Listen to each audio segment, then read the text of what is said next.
Okay, this video is going to be mitochondrial inhibitors, and this is the newsletter for November 2023. I just mailed out the newsletter, so if you have subscribed to it, you should be receiving it in your email. You can just check your if you want to receive the newsletter, just send me an email at the address below. peterrogersmd@protonmail.com. And I'll send you a copy of it. It's just a newsletter, nothing else. I manually send them out, each one individually. So basically, what's the point of this? There's over 50 mitochondrial inhibitors. And your mitochondria are the energy powerhouse. They're like the electrical power plant of the individual cell. And there's over 50 things that inhibit them that are known, and many of these are quite common. So basically, there's a lot of things knocking down your ability to produce energy in your cells. And when it gets too low, the cell will just die. Dramatic reduction in energy production by mitochondria causes cells to die, like your brain cells to die. So you don't want that. And so that's why it's worthwhile to learn about these things so you can avoid some of these chemicals. If you have severe mitochondrial dysfunction, the cell dies. If you have moderate mitochondrial dysfunction, the cell just underperforms. It functions poorly. You get accelerated aging. And you see this in a lot of conditions, things like with diabetes, dementia. Okay, the cell membrane ion gradients across the plasma membrane are maintained with ion pumps. I just gave a previous lecture. It's good to watch that one before you watch this one, where I talk about how the ion pumps keep that plasma membrane about negative 65 millivolts, and they also use about 65% of the energy in the cell. It goes to those pumps. So that's easy to remember. It's almost like 2/3, 66%, but 65% of the ATP is used for the plasma membrane gradient, and it uses that ATP to make a gradient of negative 65 millivolts. Okay. Okay, now here's the slide, and when we'll look at this slide here, let me get myself into the corner here. You got about a 15,000 times higher concentration of calcium outside the cell compared to inside the cell. And because of that, you're always going to need ATP to run these pumps to get calcium outside the cell because it's so highly concentrated outside the cell. There's also going to be an organelle over here, we'll call it the endoplasmic reticulum, that you're going to pump calcium into to store calcium in the cell, and it's going to be concentrated inside that endoplasmic reticulum as well, such that you have to have ATP to run these pumps. And this pump over here, the knockout exchanger to pump calcium out of the cell, is coupled to the ATP used for the calcium, for the potassium sodium ATP pump over here as well.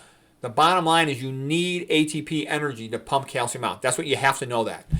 Okay, so anything that decreases ATP production by inhibiting your mitochondria is going to interfere with your ability to pump calcium out of your cytoplasm. And that means the cell can't control what it's doing, and that's a major problem. Okay. Okay, the most common neurotransmitter that cells are going to pump is going to be glutamate. Glutamate is the neurotransmitter. It's released from one neuron, goes to the next neuron, activates the next neuron. So it's an excitatory neurotransmitter. It increases activity level in the next neuron. And because of that, you don't want increased activity. For example, psychological stress, increased cortisol will cause more glutamate release. Things that mimic psychological stress, like drinking caffeine and coffee. That's why all these people telling you coffee, they don't know what they're talking about. They're full of crap, okay? And then they're going to tell you, oh, we have all these research published articles that coffee is good for you. Yeah, right. Stuff published in the last 20, 30 years, funded by the companies that make coffee and tea and all this other stuff. All right. Why would psychological stress is bad for you? Why would you do something that raises the exact same hormones? Okay, cortisol and catecholamines, adrenaline, noradrenaline. You don't want that. Okay.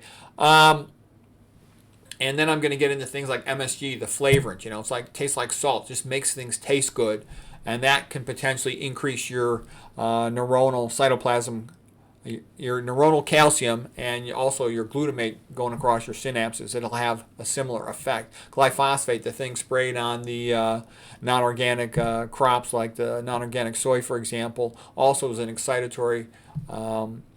Has an excitotoxin effect, can increase activity in the NMDA receptor for glutamate. Okay, when glutamate is present in large amounts, it's the excitatory neurotransmitter. It'll overactivate the postsynaptic neuron, and if you overactivate it too much, it can't keep up with that, and it'll start to dysfunction. And if you tremendously overactivate it, the neuron will just die. That's called going into apoptosis, programmed cell death to recycle itself. Okay. And these excitotoxins are a really important concept in brain physiology, pathophysiology, causing death and disease. And nobody, and they're not in all the books. You even go in the neurology, Ivy League neurology textbook, 1,700 pages. There'll be like 2 little tiny paragraphs in the context of stroke or seizure. They're a joke, okay? And people don't know this because it's not taught. And very few doctors read scientific papers. They just read the textbooks, pass their boards. The boards are based on the textbooks, not on the scientific literature. A physician does not need to ever go into the scientific literature to pass their boards. It'll be old, established stuff from a textbook. Okay, that's an important point. And that's why they don't know this stuff. If it's not in the conventional textbooks, then they don't get taught it in medical school or in residency, and most of them never read any scientific papers again the whole rest of their career, so they don't know it. So that's kind of the joke. They go to pre-med, they go to med school, they do a residency, and they don't learn what causes disease, and they don't learn how to prevent disease. All they learn is this is the pill that goes for this condition. Okay. I know excitotoxicity, if you get somebody who really cares about the brain, wants to know what's going on, they're going to be fascinated by the dilatory theory, and they're going to be fascinated by excitotoxicity. And the reason I'm giving you this lecture is for you to understand excitotoxicity so you then can avoid the things that are going to make it worse, which means all these mitochondrial inhibitors.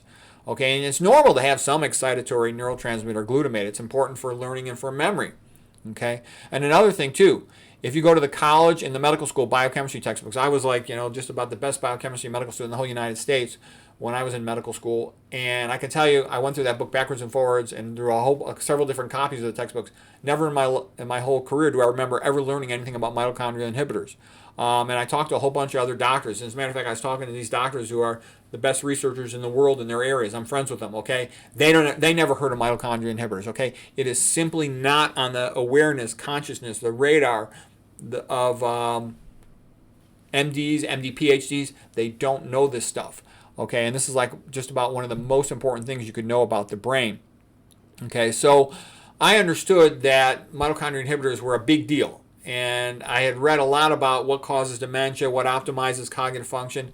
And so I started digging through the literature, and I very quickly found over 50 mitochondrial inhibitors, and a lot of them are really common. Okay, so now I'm going to show you this picture, and this is the picture. You might want to hit the print screen button. Let's see if I can get it perfectly centered in your page there. I think that should do it. Okay, and I'll get myself out of the picture here. Okay, so these are mitochondrial inhibitors. These are all things dropping your energy production. So the most common one, we all know about this, is saturated fat. It'll inhibit complex 3. That's the main thing causing insulin resistance, and it causes electron transport to run backwards. So this drawing, by the way, is of the mitochondria. This is the inner mitochondrial membrane. These are the complexes, complex 1, 2, 3, 4, and then you can call this complex 5. It's really ATP synthase. These complexes hand off electrons, and they pass them down like a fireman bucket brigade. Oxygen over here has the most desire to grab the electron, so it's called the ultimate electron acceptor. And it actually receives 4 electrons at a time, and then some hydrogen protons to be converted into H2O, to water, okay? And as these electrons are passed down this gradient, you can think of it like a snowball rolling downhill, they pump out protons. Protons are pumped from the center of the mitochondrial matrix, into what is called the intermembranous space. So you see a proton being pumped here. H plus is a proton. So it's basically the hydrogen nucleus. That's a proton. It's got 1 proton, and the electron has been separated from it. Okay, so in a sense, you think about it. The mitochondria has split the atom. It has taken the hydrogen atom and split it into a proton and an electron. Okay, and the electrons are passed down the electron transport chain of these complexes, and the proton is pumped into the intermembranous space. There's an outer mitochondrial membrane, so this intermembranous space is a space between the outer mitochondrial membrane and the inner mitochondrial membrane. And then you built up a pressure gradient there. It's like having compressed air. And then at ATP synthase, at the end of the chain here, you're going to let a hydrogen proton come back into the matrix, and that comes in under pressure as if it was compressed air, for example, and that'll spin the ATP synthase. And when it spins the ATP synthase, then that's coupled to adding a phosphate to ADP. Adenosine diphosphate becomes ATP, adenosine triphosphate, okay? And so the extraordinary thing about this is how common all this stuff is. Fat will reverse electron transport. You get insulin resistance. Everything backs up, and you cause a metabolic disaster with insulin resistance, okay? But it's not just fat. Here's F minus. That's in most people's tap water. That inhibits complex 4. So that's going to drop energy production, okay? And then Tetsumori Yamashima, the great Japanese neuroscientist, he wrote all those papers about, why more Japanese are becoming demented these days because they're eating too much of these cooking oils, the omega-6 cooking oils. And then because of lipid peroxidation, you end up making these toxic aldehydes. The most important one to know about is hydroxynonenal, and that will be damaging to mitochondria. It damages ATP synthase, all right? You need this energy in order to run all those ion pumps so you can regulate the cytoplasmic calcium so your neurons don't get destroyed. And so they maintain, they continue to function well, okay? So you don't want to eat any cooking oils. They're bad for you. They're a poison, okay? You don't want to eat any F minus. You don't want it in your toothpaste. You don't want it in your mouthwash. You don't want it in your tap water, preferably not in your water at all. The best situation is live in a place where you got well water with no F minus in it, or find a city where you could live where they don't put F minus in the water, okay? Some countries have removed it from their water so they don't have to deal with that. It lowers IQ and it decreases fertility. All right. Okay, there's other things like these estrogenic chemicals. Some of them are also mitochondria inhibitors. Here's BPA, bisphenol A, and it's also toxic to your mitochondria. That's not good, okay? Here's a nonstick cookware, PFOA, that also decreases mitochondrial function, which means it lowers your energy production. Here's another endocrine disrupting chemical or estrogenic chemical, atrazine. We talked about that, sprayed on the non-organic corn, for example, the one that turns the male frog into the female frog. It also blocks your complex 3, your electron transport in your mitochondria. So that's all bad. You want to avoid all that stuff. And I think that's also a weakness of the low-fat vegan communities. A lot of them don't, make any distinction between non-organic and organic food. Now, don't get me wrong. I'd rather eat a plant food that's not organic than eat animal products and oil. But I'm just telling you, if you have a choice, you don't want to eat that non-organic stuff. Okay, you don't want high fructose corn syrup in anything you eat. All right, common medications like Tylenol, or we'll call it acetaminophen. Okay, that's also inhibits complex 3.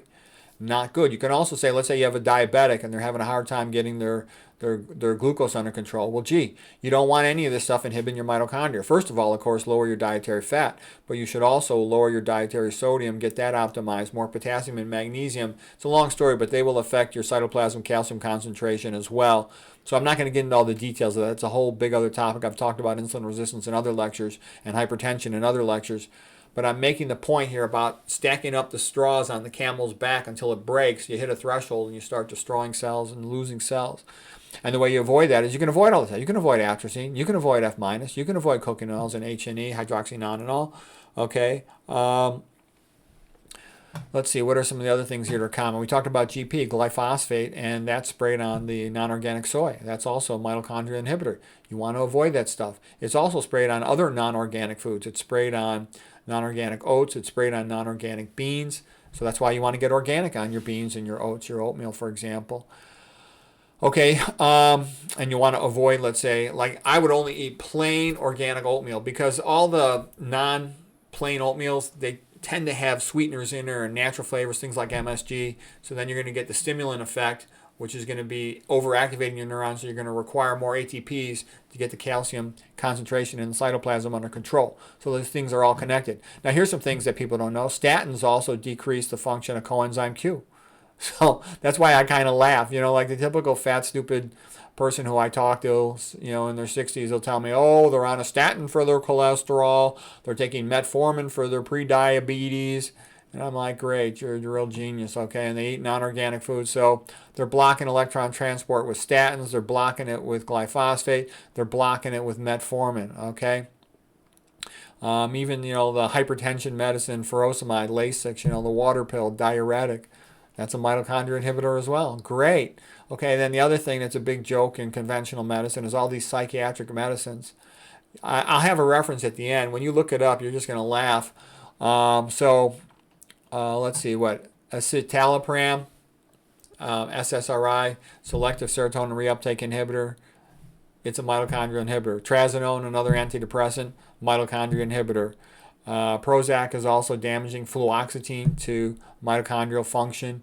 There's more of them too. Sertraline, another sort of famous common selective serotonin reuptake inhibitor antidepressant. It lowers mitochondrial function. Bupropion, it's another antidepressant. It also lowers it. Okay, Haldol, the antipsychotics. Haldol and several other antipsychotics used to treat schizophrenia.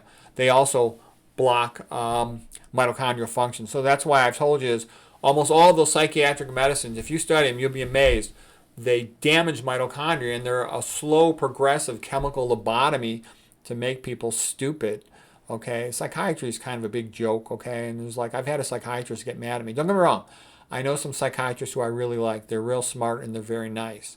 But I'm just telling you, this psychiatric idea, that whole neurotransmitter balance theory is bogus, and the whole idea that they really know what they're doing and their drugs work is a big joke. Almost all the you read like Bregan, okay, almost all these psychiatry meds, they just cause a slow progressive lobotomy and damage neurons. And they kid themselves. They pretend to understand the central nervous system far better than they do. You don't usually just have two neurons interacting. You've got a whole bunch of them all interacting together like a symphony. It's not that simple. Okay, what else? Trichloroethylene. It's like the dry cleaner chemical. That's why you don't want to go to dry cleaner. Okay, I don't care if my shirt has a little bit of a wrinkle in it. All right. I don't ever go to dry cleaner anymore because I don't want to inhale those chemicals. They increase your risk of Parkinson's disease, which is also partially caused by excitotoxins. So what I'm trying to say is the effect of excitotoxins that overstimulate a neuron is very much the same as the effect of mitochondrial inhibitors that drop the ATP energy production, because you're still in the same place. You can't handle your cytoplasm concentration of calcium. You either have too much coming in because of the excitotoxin, or you have decreased ability to pump it out because of the lack of ATP due to an inhibited, damaged mitochondria. And like I said, too, the only way I know you can avoid this stuff is being minimalist, you know. For example, antifungal chemicals, they routinely inhibit the mitochondria. And I can tell you, you know, I had a little conversation with my wife. You know, she was a cosmetologist before she became a doctor, okay? I go in her bathroom, and there's about 55 cosmetic products. Perfumes, moisturizers, wrinkle creams, all this stuff. You go in my bathroom, and there's nothing but a transparent bar of soap that I don't even use that much. That's it. No shampoo. Even when I had a little bit of hair here, no shampoo. You don't need it, okay? I found out I didn't need shampoo, and I have the simplest possible bar of soap. I don't use any personal care products. All of the personal care products, they've got chemicals in them, okay? They've got things that are inhibiting mitochondria, probably. They're in a BPA plastic bottle, for example. I learned something else interesting, too. You think bottled water is so great? This chemical, antimony, that's the chemical symbol for it, SB. It'll leach off polyethylene terephthalate plastic water bottles, okay? And it's a mitochondrial inhibitor, okay? It's also used in flame retardants. That's why, let's say I just have to do suture removal on a patient, a very minor procedure. I don't want to splatter myself while I'm removing the suture, for example, injecting local anesthetic, removing the suture. Okay, you don't need to wear a blue surgical gown. So you have a blue surgical gown, like a surgeon gown, that has flame retardants on it because the expectation is the person might be working with cautery, so they'll have the flame retardant on there, but you don't want that because that can that'll have like the bromines in there, and it'll also have antimony in there. A good chance it has antimony in there. It's a mitochondria inhibitor. Okay. A lot of these antibiotics, you know, why do they put F- in all these neuropsychiatric drugs? Because it increases traversal of the blood-brain barrier. They also put it in these fluoroquinolones, antibiotics, because it'll increase traversal of the blood-brain barrier to treat a CNS infection, but also the testicles. You've got like a blood barrier to your testicles, to the ovaries, to the eyeballs, so sexually transmitted diseases treated with fluoroquinolones. You're also getting these same anti-mitochondrial effects that you don't want. So it's in all these personal care products, some type of mitochondrial inhibitor as well. They put antifungals in all these, a lot of foods. They put them in personal care products so you don't get mold growing in the food or in the personal care products, so it doesn't get returned to the corporation. Corporation's goal is to make money, not to make you healthy. What else? Multiple food dyes and all the processed food, mitochondrial inhibitors, you know, the arsenic. We've talked about that before and where the whole deal with that. Traumatic brain injury. Silver iron. Somebody was asking me just recently, a viewer, about what do I think of silver, colloidal silver. I think it's stupid. It's a mitochondrial inhibitor. Okay, malate dehydrogenase enzyme is inhibited by that. Almost all the heavy metals are toxic to the mitochondria. Lead is toxic. Hg is toxic. Cadmium is toxic. Okay, a lot of things too. Like the typical stupid person will say, "Oh, I don't want to remember or feel anything from this procedure. Just give me a medicine to knock me out." And I'm thinking I'm the exact opposite. If I go for a procedure, I would want it done with local anesthetic, or you know, and it was just a fine needle aspiration, 25 gauges, maybe even none, or just local anesthetic. Okay, what I'm saying is, look at these medicines. Propofol is a mitochondrial inhibitor. How do you know your memory is going to come back perfect after you sort of trash it, okay? What are some of the other things? PCBs, yeah, fish are so stupid. Fish tends to have high PCBs, high Hg. What else? Chromium. Some people are taking chromium. Now, it's not all chromium, but hexavalent chromium with a 6 plus positive charge. Also toxic to mitochondria. Okay, you see, a lot of these things are common. Titanium dioxide nanoparticles, that's a common ingredient in a lot of medications, sunscreens, and stuff. It's toxic to your mitochondria. See how this is all adding up? I worry, too, about potentially the cyano component that's in cyanocobalamin B12, or cyano that's in almonds, potentially even in flax, potentially in this thing now being sprayed on avocados and apples and other things. I won't eat that stuff, okay? Americans tend to be iron overloaded, the men by their 20s, the women when they're postmenopausal. You don't want that. That's why you want to keep your serum ferritin down. That's why I go and I constantly have extra blood taken off me every time I go for labs, because I want to get my serum ferritin down. Ideally, I want to get it down between 25 and about 75. But I'm currently down to 130, 131, but I'm working on that one. You want to avoid all this other stuff. So I think you get my point. Alcohol also is toxic to your mitochondria. So there's a lot of things people are being exposed to. And once you realize that, some of these you might inevitably get exposed to a little bit of heavy metal contamination in your food that you can't avoid, but you want to minimize it all as much as you can. And this is what I meant by you can keep piling on and tipping over the threshold. Anti-seizure medications tend to be mitochondrial toxic. You know, they're slowing down the brain. So anyways, to me, that's an extraordinary slide right there. That's like, I call it an AO, academic orgasm, because when you realize so many things are nickel and diming, damaging your brain, to me, that's a great motivator to do everything you can to avoid them, okay?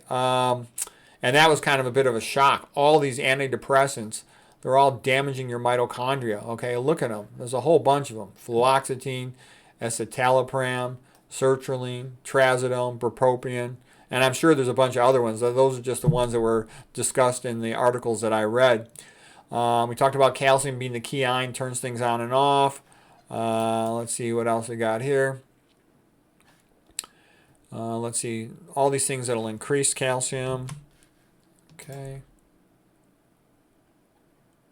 You're getting exposed, you're getting EMF'd all day long from the cell phone, cell towers, Wi-Fi, your laptop computer, which opens up voltage-gated calcium channels.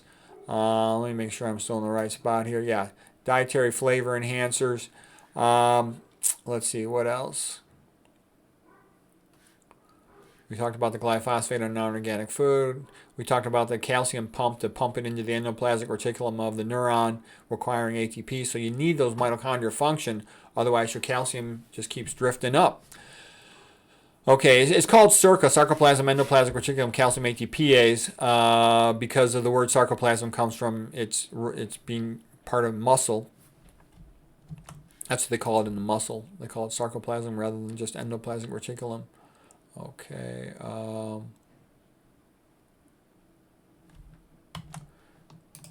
So in conclusion, neuron regulation of cytoplasmic calcium concentration is essential to proper neuron function.